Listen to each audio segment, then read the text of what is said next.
오늘 은혜 받으실 하나님의 말씀은 신약성경 히브리서 11장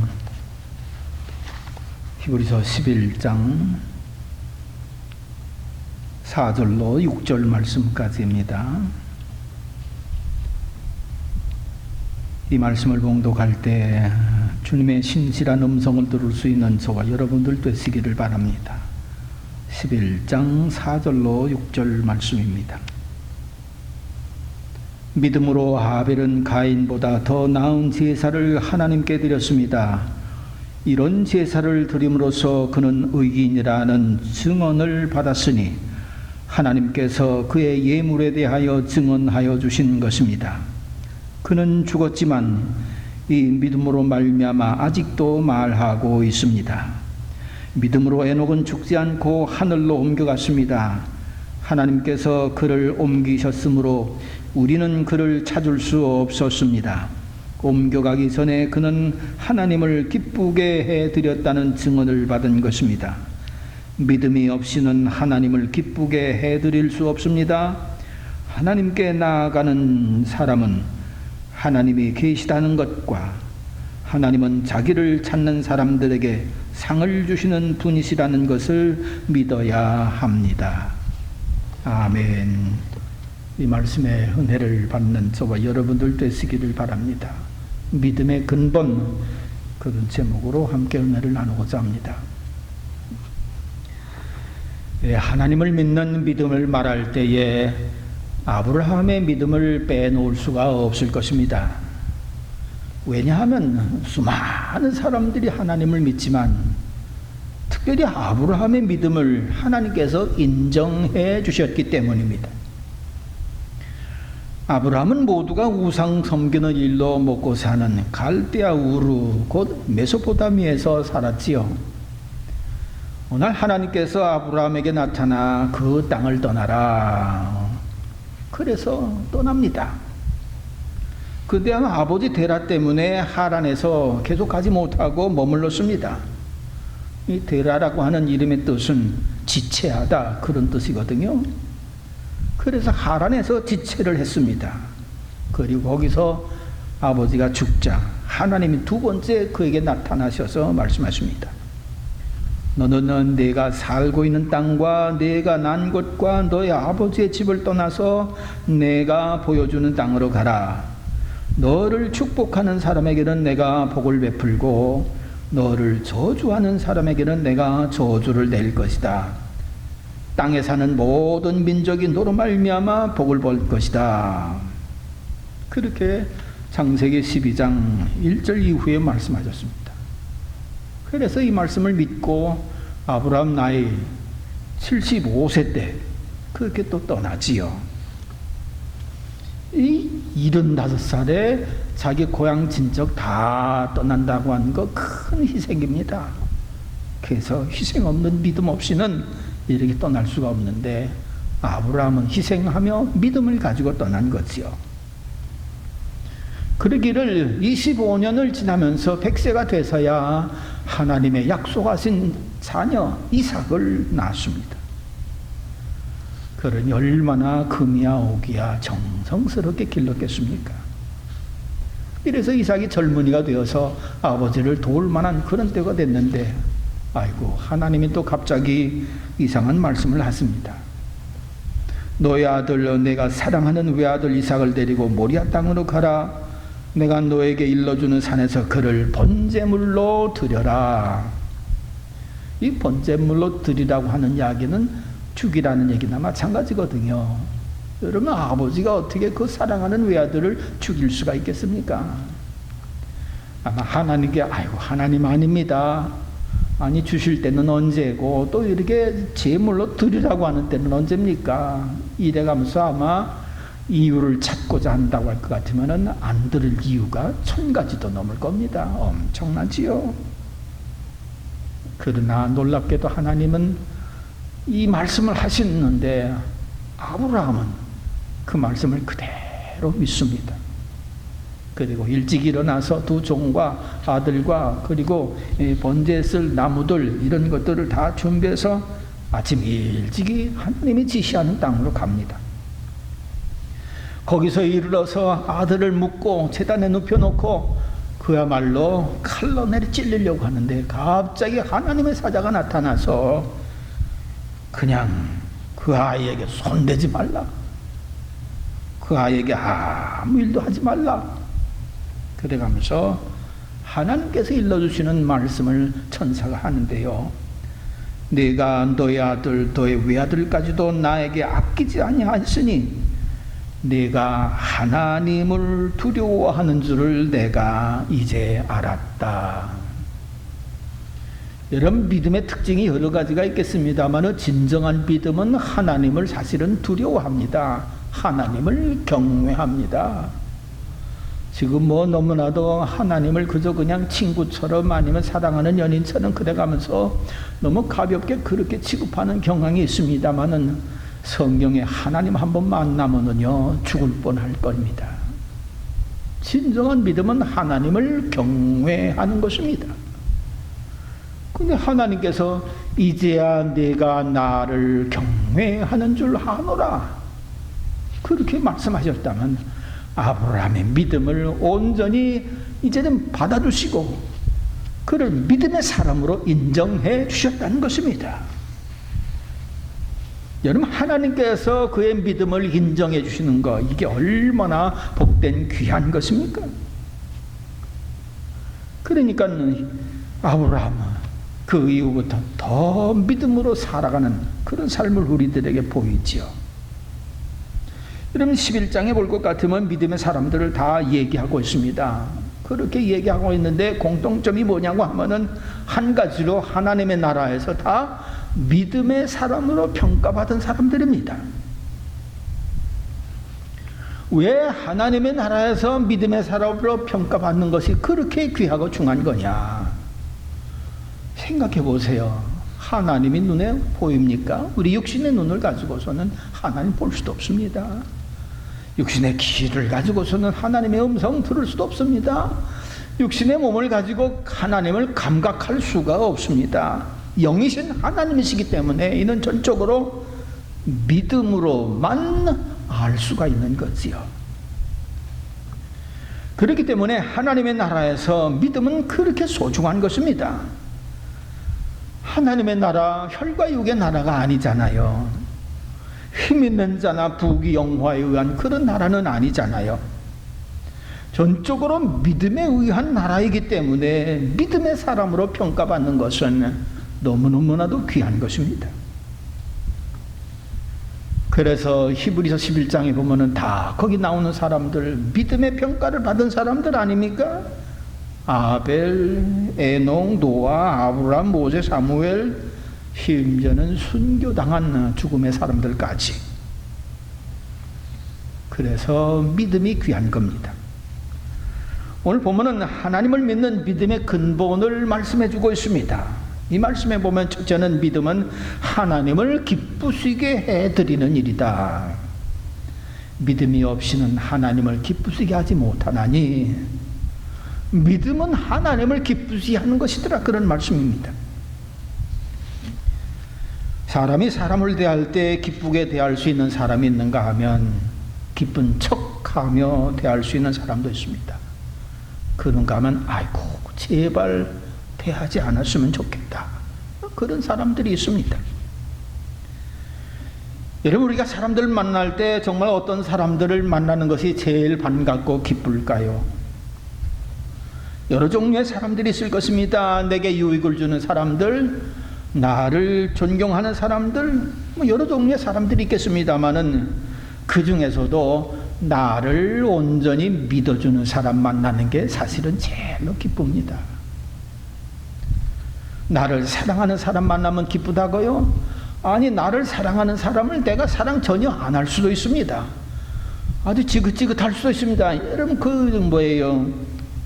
그 스토커들 보세요. 나는 저 사람 도무지 사랑하지 않는데 피하고만 싶은데 지긋지긋하게 날 사랑한다면서 쫓아다니면서 사진 찍고 별거 다 하잖아요.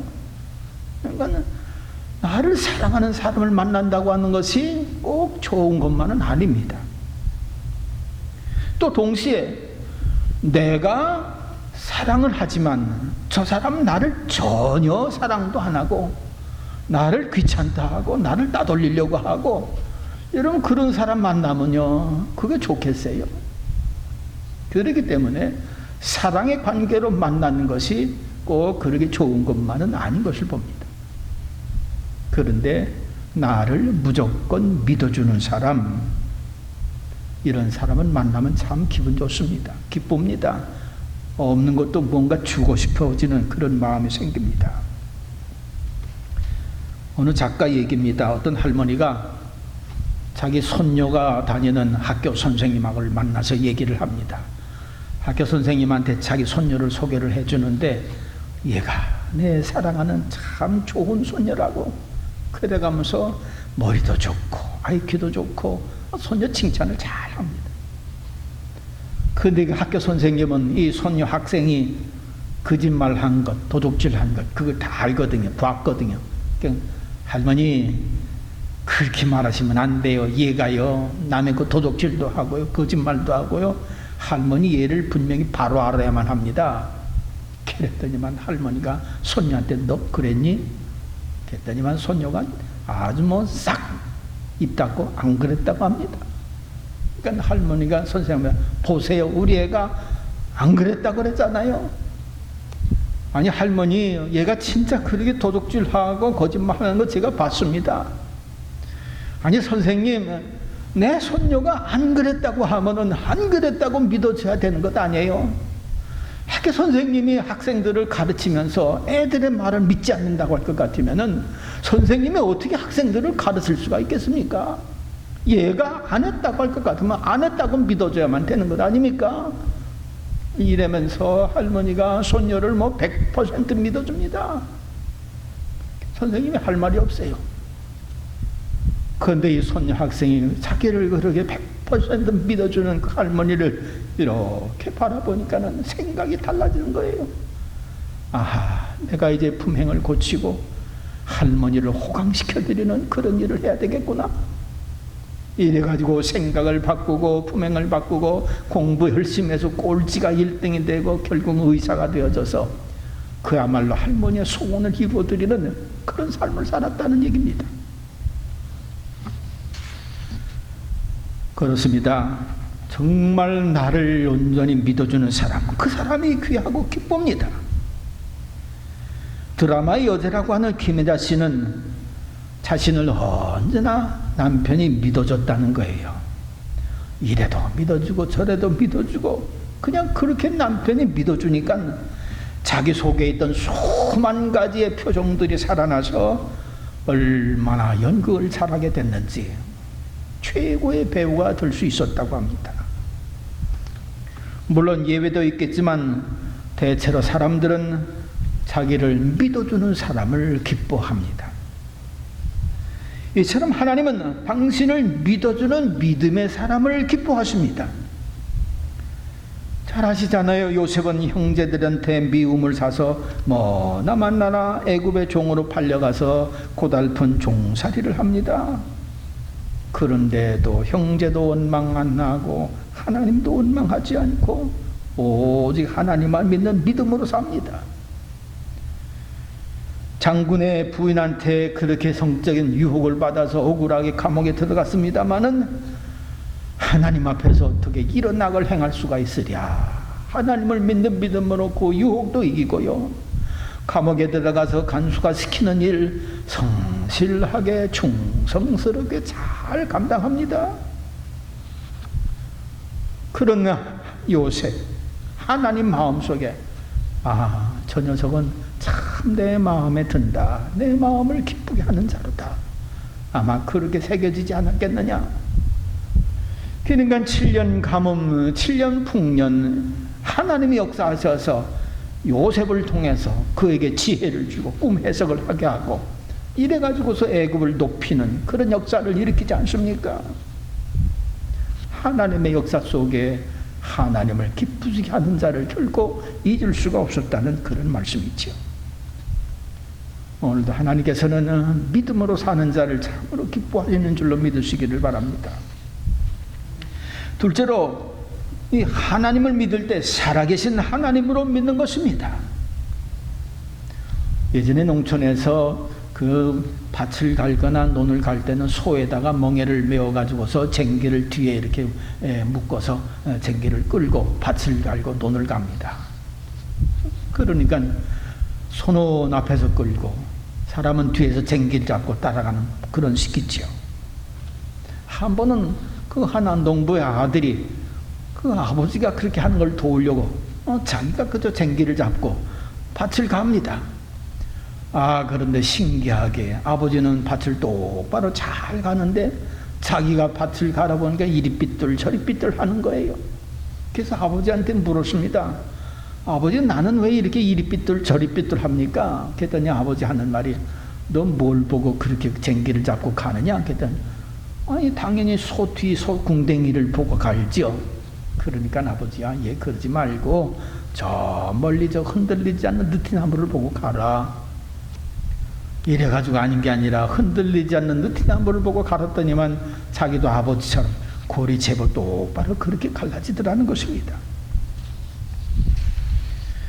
여러분들, 무엇을 보고 쟁기를 잡고 가느냐에 따라서 모습이 달라집니다.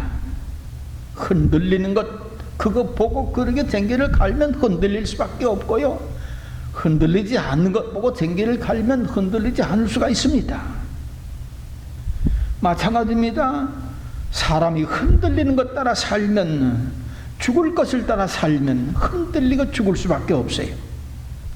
그렇기 때문에 사람은 반드시 살 것, 생명을 따라 살아가야만 됩니다. 왜? 육체는 흔들리는 거거든요. 죽을 것이거든요. 로마서 8장 13절은 육신을 따라 살면 반드시 죽을 것이다. 그렇기 때문에 세상 사람들, 너무너무 많은 사람들이 죽을 사람을 믿고 살기 때문에 죽은 자들로 사실 세상이 가득 찬 겁니다. 산 사람을 믿고 살아가는 것 같지만 실제 세상은 너무나도 많은 사람들이 죽은 사람을 믿고 살아갑니다. 죽은 석가, 죽은 공자, 죽은 맹자, 죽은 모택동, 죽은 김일성 사상, 죽은 아무개 사상, 경제, 정치, 문화, 스포츠, 종교, 학술 예외 없이 거의가 다 죽은 사람의 활동, 죽은 사람의 사상, 죽은 사람을 따라 살아갑니다. 그러니까 그들의 결국은 죽을 수밖에 없는 거지요. 그럼에도 불구하고 그런 죽은 사람이 후계자 됐다고 하는 게 얼마나 자랑스럽게 영광으로 생각을 하고 있는지. 그러나 사람은 결국은 죽는 것이기 때문에 죽은 것을 따라 사는 것은 자기도 죽음을 따라 갈 수밖에 없는 것입니다. 그러나 하나님은 죽으신 분이 아니십니다. 지금도 살아 계시고 역사하십니다. 예수님을, 하나님을 소개할 때 마가복음 12장 26절 27절에서 하나님은 아브라함의 하나님이요 이삭의 하나님이요 야곱의 하나님이라. 하나님은 죽은 자의 하나님이 아니라 산 자의 하나님이라. 그렇게 말씀하셨습니다. 아니, 세상에 아브라함도 죽었고 이삭도 죽었고 야곱도 죽었는데 어떻게 산 자의 하나님이라고 말씀하십니까? 여러분, 아브라함은 죽은 것 같으나 지금도 살아있습니다. 이삭도 야곱도 죽은 것 같으나 지금도 하나님의 나라에서 살아있습니다. 그러므로 살아있기 때문에 하나님은 저들의 하나님과 산 자의 하나님이다. 그렇게 말씀하고 있는 것입니다. 우리가 호흡하고 있는 거 하나님이 살아계셔서 우리가 호흡하는 거지요. 예수님도 분명히 십자가에 죽으셨습니다. 그렇지만 사흘 만에 부활하셔서 승천하셨습니다. 그리고 살아계신 하나님의 영이요 예수님의 영이신 성령을 세상에 보내셔서 예수님을 믿는 자들과 함께 하십니다. 그래서 예수님은 세상에서는 죽은 것 같지만 실상은 지금도 영으로 살아계셔서 우리와 함께 하시는 거지요.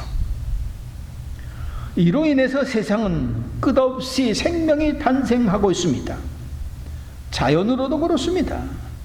나무들 보세요. 겨울 되면 다 떨어져서 죽은 것 같지만 봄 되고 여름 되면 얼마나 푸르른지 잎이 눈높하게 막 퍼지고 꽃도 아름답게 피고 죽은 것 같은 나무가 다 살아납니다. 이런 것은 바로 하나님이 지금도 살아계시다라고 하는 놀라운 증거가 되는 거지요. 더군다나 오늘도 수많은 사람들이 다 잠자리에서 누웠다가 일어나 깨었습니다. 바로 누웠다가 깨어 일어나는 것, 하나님이 살아계신 증거라고 시편 3편 5절은 분명하게 말씀하고 있는 거지요. 또한 우리들의 기도가 응답되어지는 것, 교회가 이날까지 존재하는 것, 이 모든 것들 지금도 하나님 살아계시다라고 하는 귀한 증거가 되는 것입니다. 이러므로 우리가 믿을 때에 하나님은 살아계신 하나님이다 라고 믿어야 되는 줄 믿습니다. 셋째로 보면 믿음은 자기를 찾는 자들에게 상 주시는 하나님을 또한 믿는 겁니다. 예전에 초등학교 때 소풍 가는 날이 있었는데 세상에 그날이 참 좋아요. 그저 학교 공부도 안 하지요. 아주 어머니가 맛있게 그날 특별히 도시락을 싸주지요. 그동안에는 마시지도 못했고 맛보지도 못했던 맛있는 과자, 음료수 이런 거 싸가지요. 얼마나 좋은지 몰라요. 버스 오면 또 그것 때문에 얼마나 소리를 크게 지르는지. 그런데 소풍 가서 진짜 좋은 일은 뭐냐? 보물찾기 하는 게 진짜 좋아요. 선생님들이 모르게 그렇게 뭘 써가지고 쪽지에다가 보물을 써가지고 숨겨놓는데 세상에 그거 찾으면 얼마나 좋은지. 그런데요, 선생님이 감춰놓지만 못 찾도록 감춰놓지는 않습니다. 그저 인내로 잘 참고 찾으면 찾을 정도로 그렇게 숨겨놓지 아예 땅 파묻어가지고서 못 찾도록 그렇게 감추시지는 않습니다. 여러분, 하나님도 마찬가지입니다. 하나님 안 보이십니다. 그러나 못 찾도록 꼭꼭 숨어 계시는 그런 하나님은 아닙니다. 인내하고 믿음으로 찾고 찾으면 분명히 만나주시는 그 하나님, 만나도 그냥 만나는 것이 아니라 상을 주시면서 우리를 만나주십니다. 오늘 본문 1절로부터 5절은 창조를 말씀하면서 믿음으로 아벨은, 믿음으로 에녹은, 그렇게 하면서 믿음의 용사들의 특징을 기록을 합니다. 그러다 갑자기 6절에서는 앞에 것과 전혀 달리 믿음이 없이는 하나님을 기쁘시게 못하느니, 앞에 1절로 5절과 전혀 내용이 다른 믿음에 대한 것을 전체적으로 본질을 얘기하고 있는 것을 봅니다. 그리고 나서 다시 7절 8절에서 믿음으로 아브라함은, 믿음으로 모세는, 이렇게 나가는 것을 봅니다. 결국 그것은 뭘 얘기하는 것입니까? 앞에 1절로부터 5절 말씀하시던 이렇게 기록을 하다가 아하, 요걸 분명히 써야 되겠는데 라고 하는 그런 의식이 있었는지 내려오던 것을 멈추고 믿음으로, 믿음이 아니고서는 하나님을 기쁘시게 못하나니 그가 살아계신 것과 자기를 찾는 자들에게 상 주시는 이심을 믿어야 할지니라, 요 말을 확실하게 해야 되기 때문에 1절로부터 5절까지 쓰다가 탁 중단하고 6절을 쓴 것입니다. 그러니까 믿음의 사람들은 이런 상을 받는다라는 것을 분명하게 한 것이지요. 여러분, 아벨은 무슨 상 받았습니까? 믿음으로 의로운 자라고 하는 상 받았습니다. 에녹은 무슨 상을 받았습니까? 옮겨지는 상을 받았습니다. 옮겨졌으니 옮겨지는 상을 받은 겁니다. 여러분, 에녹의 특징, 그 상은 기가 막힙니다. 옮겨질 때 어디서 옮겨졌느냐? 땅에서 하늘로 옮겨졌습니다. 사망의 왕노릇하는 세상에서 영원한 세계로 옮겨졌습니다. 옮겨지는 게 축복입니다. 더 나은 자리, 더 높은 자리, 더 고귀한 자리. 여러분, 세상에서도 상 받으면은 자리가 옮겨지는 것을 봅니다. 부장에서 또 무슨 이사로, 사장으로 그렇게 옮겨지기도 하고, 계장에서 과장으로 그렇게 또 옮겨지기도 하고, 대위, 중위, 위관급에서 영관급, 소령, 중령으로, 또 장군감, 장군, 별자리 자리로 옮겨지는 것을 봅니다. 그러나 육신의 자리는 아무리 높은 자리로 옮겨지는 상을 받았다 한다 할지라도 어느 한순간 굴러떨어지고 맙니다. 그런데 하나님이 옮겨주시는 상은 에녹처럼 더 나은 삶이요 땅에서 거룩한 하늘나라로 옮겨지는 것입니다.